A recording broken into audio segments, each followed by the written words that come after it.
যখন মোবাইলটা নিয়ে খোঁচাখুঁচি করা হয় তখন অত ফোন আসে না, কে যেন পরীক্ষা নেয় কত সময় নষ্ট করতে পারিস দেখি।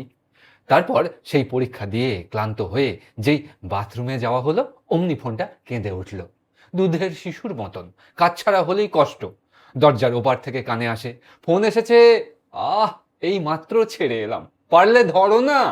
বাড়ির মেম্বার, ধরবে কি ধরবে না, দরকারি কি দরকারি না ভাবতে ভাবতে ফোন কেটে যায়। তারপর যদি দ্বিতীয়বার বাজে তখন এবারের মতো যা হলো হলো করে বেরিয়ে আসতে আসতে দেখা গেল ওদিকে ফোন ধরে ফেলেছে, কাটাও হয়ে গেছে। কে, কোনো ইমার্জেন্সি? না না, ওই অমুকজন বলল বেরিয়ে তোমাকে কল ব্যাক করে নিতে। ইস, তাড়াহুড়ো করে আমি যা ব্যাকে পাঠালাম তা কি আর বেরোবে? অনেক সময় এমন হয়, কাজের জায়গায় বা বাইরে কোথাও টয়লেটে যাওয়া হয়েছে, মাত্র কয়েক মিনিটের ব্যাপার, কাজ চলছে, ঠিক তখনই পকেটে ফোনটা বাজছে।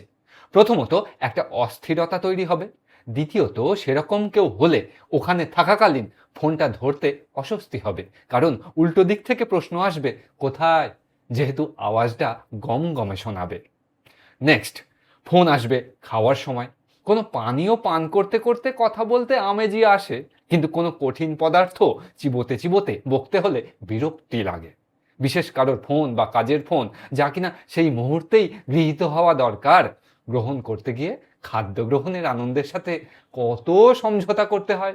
তাছাড়া ছুটির দিনে দিবানিদ্রার আয়োজন করলে কোনো প্রয়োজনের ফোন এসেই থাকে, ঠিক যখন চোখটা লেগে এসেছে।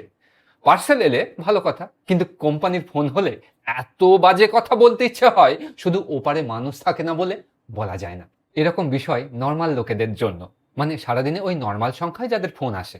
আর যাদের ফোনেই কাজ, সারাদিনই ফোন আসছে, তাদের কথা আলাদা, সে তাদের শ্বাস নেওয়ার মাঝেও ফোন আসে।